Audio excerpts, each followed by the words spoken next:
और land for job मामले से जुड़ी हुई बड़ी खबर, जिसमें दिल्ली हाई कोर्ट से लालू प्रसाद को बड़ा झटका लगा। एफआईआर रद्द करने की याचिका को ही कोर्ट ने खारिज कर दिया। रेलवे में लैंड फॉर जॉब मामले से जुड़ा हुआ ये पूरा प्रकरण, जिसमें सीबीआई की एफआईआर रद्द करने की मांग की गई थी।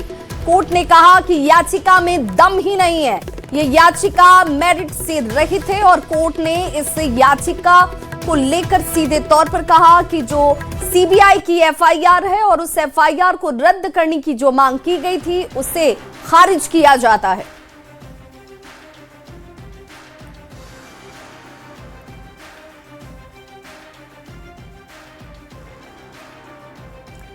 नीतीश कुमार जेडीयू के राष्ट्रीय अध्यक्ष चुने गए हैं, निर्विरोध राष्ट्रीय अध्यक्ष चुने गए हैं नीतीश कुमार। सुबह 11 बजे तक नाम वापसी का समय निर्धारित था, लेकिन किसी और नाम की तरफ से सामने नहीं आने और नामांकन नहीं करने की परिस्थिति में एक बार फिर से राष्ट्रीय अध्यक्ष बन गए हैं नीतीश कुमार। और राष्ट्रीय अध्यक्ष बनने पर संजय झा ने नीतीश कुमार को शुभकामनाएं दी। तस्वीरें इस वक्त आपके टीवी स्क्रीन पर, जहां पर प्रमाण पत्र लिया गया और एक बार फिर से चौथी बार इस दायित्व को निभाते हुए नजर आएंगे नीतीश कुमार।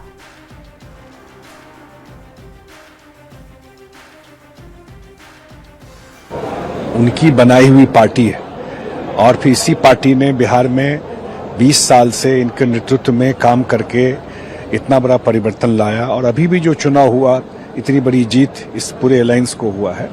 तो हम सब लोग उनको शुभकामना देते हैं। वो आएंगे, जल्दी ही आएंगे पदभार ग्रहण करने के लिए। आगे हम लोग का राष्ट्रीय कार्यकारिणी भी होगा और उसके बाद ये सब चीज वहाँ फॉर्मलाइज होता है, तो आगे अप्रैल के लास्ट में राष्ट्रीय कार्यकारिणी भी होगा और पार्टी के लिए वैसे भी उपलब्ध रहता है, लेकिन राष्ट्रीय अध्यक्ष पार्टी के फिर से चुनेगा। अभी भी राष्ट्रीय अध्यक्ष वही है। तो नीतीश कुमार एक बार फिर से जेडीयू के राष्ट्रीय अध्यक्ष बनने पर तेजस्वी यादव ने बयान दिया। तेजस्वी यादव ने ये कहा कि ये उनकी पार्टी का अंदरूनी मामला है। वहीं निशांत कुमार के बिहार में अपराध में कमी आने को लेकर दिए गए बयान पर तेजस्वी यादव ने कहा कि ये बिल्कुल गलत बयान है। 2005 से लेकर 2025 तक के दौरान अगर आंकड़ों को देखा जाए तो बिहार में अपराध में बढ़ोतरी हुई है। देखिए, उनका अपना पार्टी है ना, उनका अपना डिसीजन है। इंटरनल पार्टी में क्या उनका फैसला होता है, इस पे हम क्या टिप्पा टिप्पणी करें। तेजस्वी जी निशांत जेडीयू ज्वाइन कर लिए हैं और उसके बाद अब उन्होंने कहा है कि 2005 से पहले जब हमारे पिता को बिहार मिला था, दंगा फसाद होता था पहले। अब देखिए, ये तो आप डेटा निकाल के देखिए, सही आकलन तो डेटा पे होगा, लेकिन वाकई में स्थिति 2005 से 2025 तक आप देखिएगा बिहार में सबसे ज्यादा जो है क्राइम रेट जो है बढ़ा है।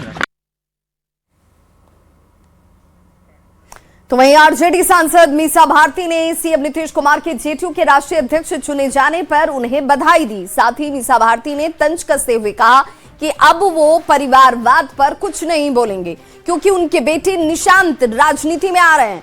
मीसा ने कहा कि नीतीश दिल्ली आ रहे हैं तो उप प्रधानमंत्री तो बनना ही चाहिए। हाँ, मैंने भी सुना है कि शायद इस वीक फ्राइडे तक शायद आएगा और मुझे ये लगता है कि शायद बंगाल चुनाव को देखते हुए ये बिल लाया जा रहा है। अच्छी बात है, राष्ट्रीय अध्यक्ष बन गए हैं और सबसे अच्छी बात है नीतीश कुमार जी की मुझे ये लगी कि अब कम से कम परिवारवाद पे तो नहीं बोलेंगे। अपने बेटे को राजनीति में ले आए हैं तो एटलीस्ट परिवारवाद पे तो वो नहीं अब बोलेंगे। और यहाँ आके कम से कम उप प्रधानमंत्री का पद तो जरूर पाए। बड़ी खबर सासाराम से, जहां पर डेहरी में मुख्यमंत्री नीतीश कुमार समृद्धि यात्रा के तहत पहुंचे और 480 करोड़ रुपए की 308 योजनाओं का उद्घाटन किया। इस दौरान उन्होंने वाटर ट्रीटमेंट प्लांट का निरीक्षण किया और बीएमपी मैदान में जनसभा को संबोधित करते नजर आए। उन्होंने कहा कि 2005 के बाद बिहार में शिक्षा, स्वास्थ्य, सड़क और बिजली के क्षेत्र में तेजी से विकास हुआ है। महिलाओं की सुरक्षा और रोजगार में बढ़ोतरी हुई है। उन्होंने कृषि रोड मैप और मछली उत्पादन में आत्मनिर्भरता की बात कही। डिप्टी सीएम सम्राट चौधरी ने भी सरकार के कामों की सराहना की। द्वारा विकास कार्यों को शिलान्यास और शुभारंभ किया गया है। सभी योजनाओं पर अब तेजी से काम होगा। यानी केंद्र के द्वारा जो बिहार के लिए भी कर रहे हैं, अब बहुत ज्यादा काम उन लोगों के द्वारा भी यहाँ होगा। जब 2005 में बिहार को संभाला, बिहार की समृद्धि का रास्ता खोला, तो याद कीजिए सरदार अटल बिहारी वाजपेयी जी ने गोल्डन कॉरिडोर बनाया, जीटी रोड बनाने का काम किया। उसके बाद यदि किसी मुख्यमंत्री ने बिहार के सड़कों का चेहरा बदलने का काम किसी ने किया, तो बिहार के लोकप्रिय मुख्यमंत्री नीतीश कुमार ने करने का काम किया। खबर लखीसराय से, जहां जेल से छूटने के बाद मोकामा से जेटू विधायक अनंत सिंह सुप्रसिद्ध मां त्रिपुर बाला सुंदरी जगदम्बा मंदिर पहुंचे और उन्होंने जगदम्बा मंदिर में जाकर पूजा अर्चना की। विधायक अनंत सिंह के बढ़ैया पहुंचते ही काफी संख्या में समर्थकों ने फूल माला से उन्हें लाद दिया और जमकर स्वागत किया। साथ ही जय माता दी और अनंत सिंह जिंदाबाद के नारे लगाए गए।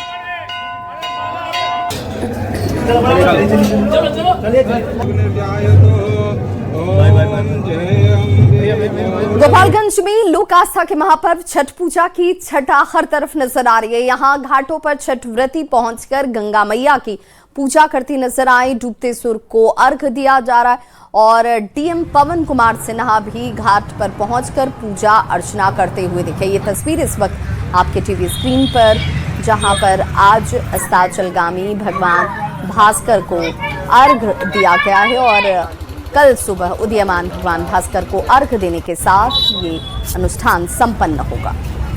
कठिन व्रत है, 3 दिन का व्रत है, फिर भी छठी माई की कृपा है कि हम लोग कर रहे हैं। लोग आज अस्ताचलगामी भगवान भास्कर को अर्घ दिया जाएगा। हाँ, आज दिया जाएगा और फिर से कल दिया जाएगा। छठ बेसिकली एक त्याग का पर्व है, जिसमें महिलाएं लगभग ये 3 दिवसीय कार्यक्रम होता है और तीनों दिन लगभग फास्टिंग मान लीजिए, इसको 72 घंटे की फास्टिंग मानी जाती है। यदि शाम को छोड़ दीजिए उनमें रसिया रोटी के बाद तो ये एक त्याग का पर्व है और ये दिखाता है कि हमारे ये सहिष्णुता का प्रतीक भी है कि आदमी अपने में संयम कैसे काम करे। आत्म संयम का पर्व है।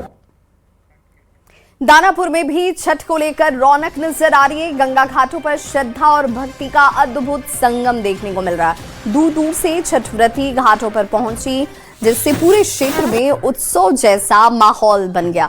व्रतियों की श्रद्धा को देखकर घाट पर मौजूद श्रद्धालु भी उन्हें नमन करते नजर आए और आशीर्वाद लेते दिखे। गंगा घाटों पर इस पर्व को लेकर साफ सफाई, सुरक्षा और सुविधाओं पर प्रशासन की मुस्तैदी भी दिखी।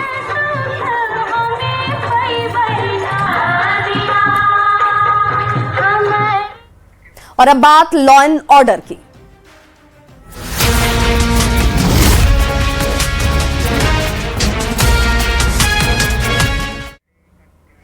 खबर मोतिहारी से, जहां पर छतौनी थाना क्षेत्र में एक कार पर गोलीबारी की गई। पीड़ित ने थाने में आवेदन देकर 3 लोगों पर जानलेवा हमला करने का आरोप लगाया।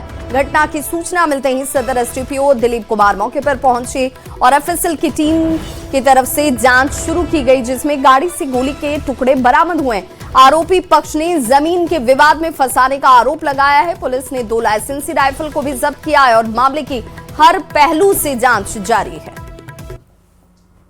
रात में कार्तिकेय शर्मा की तरफ से एक कार्तिकेय सिंह है, इनके तरफ से बताया गया कि ये उधर से गुजर रहे थे इनके गाड़ी पे इन लोगों के द्वारा अंधाधुंध फायरिंग की गई।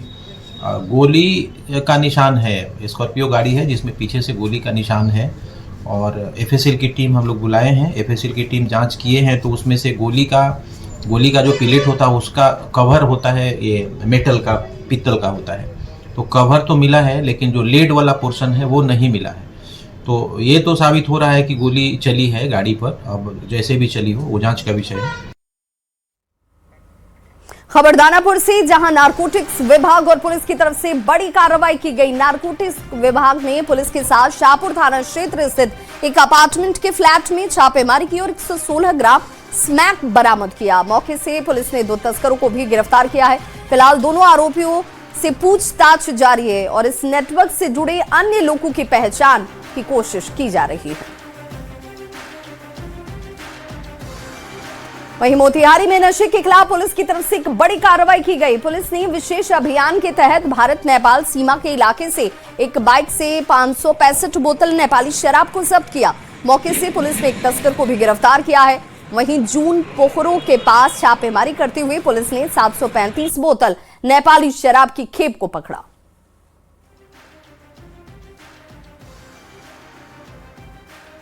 खबर पटना से, जहां वॉशिंग एक्सप्रेस की फ्रेंचाइजी देने के नाम पर करोड़ों की ठगी करने वाला गुरुग्राम से शख्स गिरफ्तार कर लिया गया है। गांधी मैदान थाने की पुलिस करोड़ों रुपए की ठगी करने वाले एक बड़े ठग को गिरफ्तार कर चुकी है। गिरफ्तार आरोपी राहुल कालरा और उसकी पत्नी रुचिका कालरा के खिलाफ गांधी मैदान थाना समेत पटना के कई थानों में केस पहले से भी दर्ज हैं। और जानकारी के मुताबिक बीते साल दिसंबर और इस साल जनवरी में राहुल के खिलाफ गांधी मैदान थाने में केस किया गया था। पुलिस राहुल की गिरफ्तारी के लिए लगातार छापेमारी में जुटी हुई थी। तकनीकी जांच में ये लोकेशन गुरुग्राम के राजेंद्र पार्क के पास देखा, जिसके बाद गांधी मैदान थाने की पुलिस एक्शन में आई और स्थानीय पुलिस के सहयोग से इस शख्स की गिरफ्तारी की गई है। वही फ्रेंचाइजी देने के नाम पर अन्य लोगों से और बिजनेस को, व्यापार को बढ़ाने के लिए ये लालच दे करके और करीब सैकड़ों करोड़ रुपए की ठगी इन लोगों के द्वारा बिहार के अंदर किया गया है। इसके अलावा भी जैसी सूचना मिली है कि बेंगलुरु में भी इन लोगों के द्वारा ठगी किया गया है, उसका सत्यापन हम लोग करवा रहे हैं। और उसी क्रम में इनके विरुद्ध माननीय न्यायालय से गिरफ्तारी वारंट निर्गत हुआ था और उस गिरफ्तारी वारंट को लेकर के हमारी टीम इनको खोजते हुए गुड़गांव पहुंची थी, जैसी सूचना हम लोगों को मिली थी।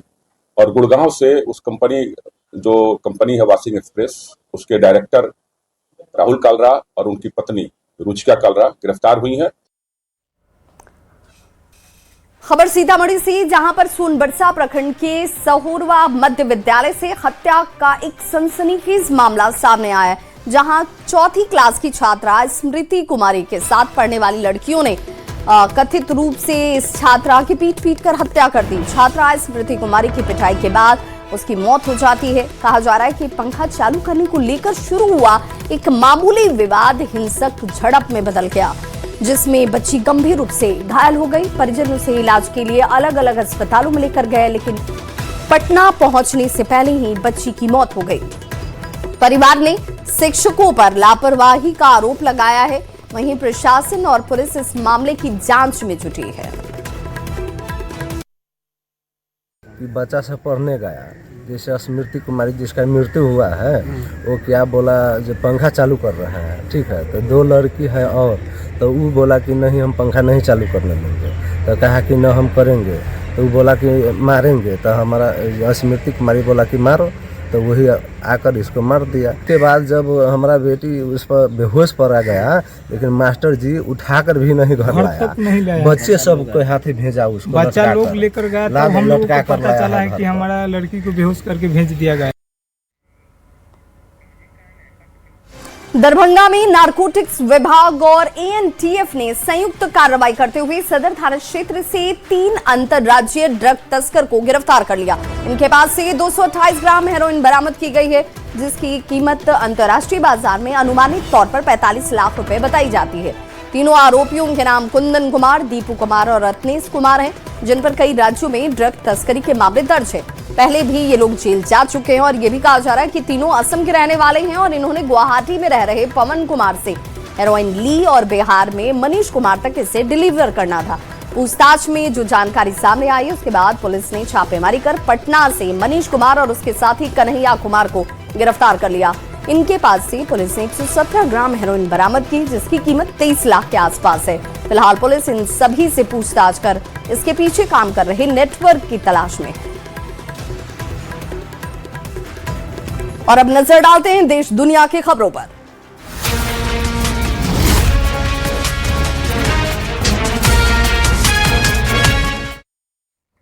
पश्चिम एशिया संकट पर पीएम मोदी की तरफ से एक बड़ा बयान आया। पश्चिम एशिया में हालात चिंताजनक हैं, पीएम मोदी ने कहा, और भारतीयों की सुरक्षा जो है वो हमारी प्राथमिकता है। जहां से संभव होगा वहां से तेल लिए जाएंगे, खरीदे जाएंगे। हम 41 देशों से ऊर्जा उत्पाद आयात करते हैं। संवाद से समाधान के पक्ष में भारत हमेशा से रहा है। राज्य सरकारों से प्रधानमंत्री नरेंद्र मोदी ने जरूर अपील की कि राज्य ये तय करें कि कालाबाजारी पर कैसे अंकुश लगाया जाए, कल्याण योजना का लाभ लोगों तक पहुंचे, जमाखोरी करने वालों पर राज्य सरकार सख्त एक्शन ले।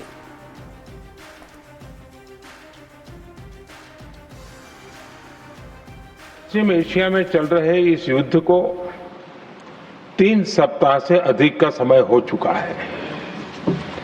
इस युद्ध ने पूरे विश्व में गंभीर ऊर्जा संकट पैदा कर दिया है। भारत के लिए भी ये स्थिति चिंताजनक है। इस युद्ध से हमारे व्यापार के रास्ते प्रभावित हो रहे हैं। इससे पेट्रोल, डीजल, गैस और फर्टिलाइजर जैसे जरूरी सामान की रूटीन सप्लाई प्रभावित हो रही है। गल्फ देशों में करीब 1 करोड़ भारतीय रहते हैं, वहां काम करते हैं। उनके जीवन और आजीविका की सुरक्षा भी भारत के लिए बहुत बड़ी चिंता है। तो वहीं एलपीजी संकट पे भी प्रधानमंत्री नरेंद्र मोदी की तरफ से बड़ा बयान आया। भारत के पास पर्याप्त तेल मौजूद है, दूसरे देशों पर हम लोग कम निर्भर हैं। एलपीजी के घरेलू उत्पादन को भी बढ़ाया जा रहा है और इसलिए भारत की बात करें तो पर्याप्त तेल भारत के पास मौजूद है। लोगों को परेशान होने की या डरने की जरूरत नहीं है। सभापति जी, हॉर्मुज़ स्ट्रेट विश्व व्यापार के सबसे बड़े रूट्स में से एक है। विशेष तौर पर कच्चे तेल, गैस और फर्टिलाइजर से जुड़ा परिवहन इस क्षेत्र से बहुत बड़ी मात्रा में होता है। युद्ध के बाद से ही हॉर्मुज़ स्ट्रेट में जहाजों का आना जाना बहुत चुनौतीपूर्ण हो गया है, लेकिन विपरीत परिस्थितियों के बावजूद हमारी सरकार ने संवाद से, कूटनीति के माध्यम से रास्ते बनाने का प्रयास किया है। और पश्चिम एशिया संकट पर मंत्री समूह ने बड़ी बैठक की है। रक्षा मंत्री ने ये बड़ी बैठक की, रक्षा मंत्री राजनाथ सिंह की तरफ से इस बैठक को किया गया और राजनाथ सिंह की बैठक में तीनों सेना प्रमुख की मौजूदगी भी रही है। बैठक में चीफ ऑफ डिफेंस स्टाफ भी शामिल रहे और बैठक में रक्षा सचिव की बात करें, डीआरडीओ के प्रमुख की बात करें, इन सभी लोगों की मौजूदगी दिखी। पेट्रोल और डीजल का पर्याप्त भंडार है। पेट्रोलियम मंत्रालय की तरफ से ये कहा गया। रक्षा मंत्री ने तेजी से बदलते हुए हालात पर इस बैठक के दौरान चर्चा की है। रक्षा उपकरणों की खरीद की बात हो, उत्पादन को लेकर बात हो, इन सभी पर चर्चा हुई। रक्षा मंत्री ने सेनाओं को तैयार रहने की नसीहत दी है। और इस वक्त एक और बड़ी खबर आ रही है। हरीश राणा का दिल्ली एम्स में निधन हो गया। इच्छा मृत्यु से हरीश राणा की मृत्यु हुई है। हरीश राणा के लिए पिता ने इच्छा मृत्यु मांगी थी और अब हरीश राणा की मृत्यु हो चुकी है। डॉक्टरों ने जीवन रक्षक हटा दिए थे, उपकरण जो लगाए गए थे, और 13 साल तक कोमा में रहने के बाद इच्छा मृत्यु मिली। और हरीश राणा जिनकी मौत हो चुकी है, मृत्यु हो चुकी है 13 साल के बाद, बताया जा रहा है कि 13 साल का इंतराल जब कोमा में हरीश राणा और उनके पिता की तरफ से इच्छा मृत्यु की मांग की गई थी, जिसे स्वीकार किया गया। महिलाओं को आरक्षण देने के लिए मोदी सरकार अब संसद में संशोधन विधेयक लेकर आने वाली है और इस बिल में लोकसभा सीटों के परिसीमन और सीटें बढ़ाने के लिए 2011 की जनगणना को ही आधार मानने का प्रावधान किया जाएगा। यह संशोधन विधेयक पारित होने के बाद नए परिसीमन में लोकसभा की सीटें 543 से बढ़कर 816 हो जाएंगी। 816 सदस्यों वाली लोकसभा में 273 सीटें महिलाओं के लिए रिजर्व होंगी। दरअसल 2023 में नारी शक्ति वंदन अधिनियम संसद के दोनों सदनों से पारित हुआ था और उसमें यह प्रावधान था कि ये नई जनगणना और परिसीमन के बाद लागू होगा।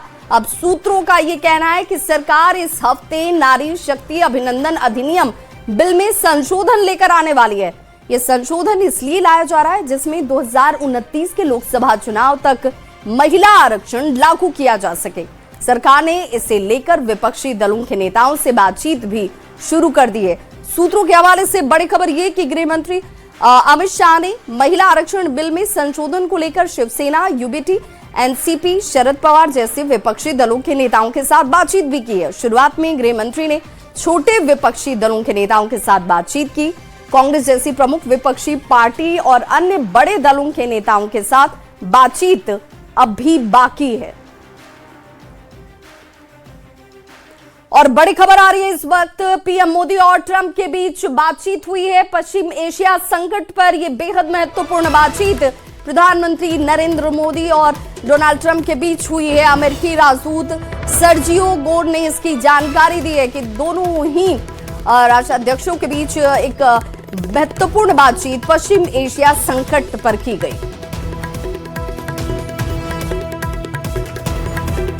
और अब खबरें कारोबार जगत से जुड़ी हुई।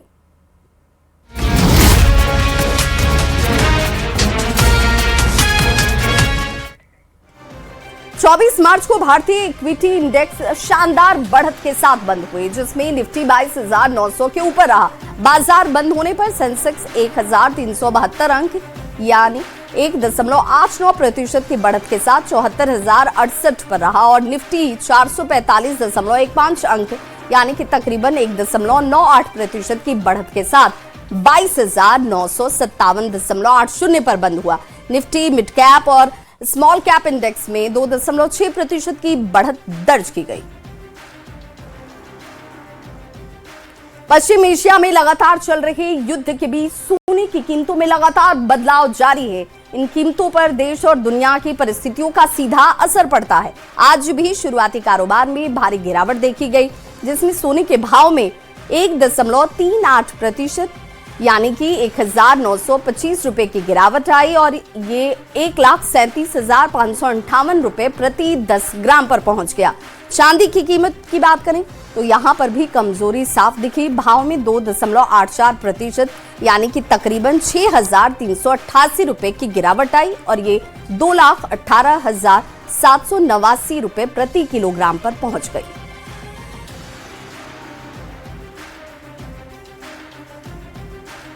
और अब बात खेल जगत से जुड़ी खबर की।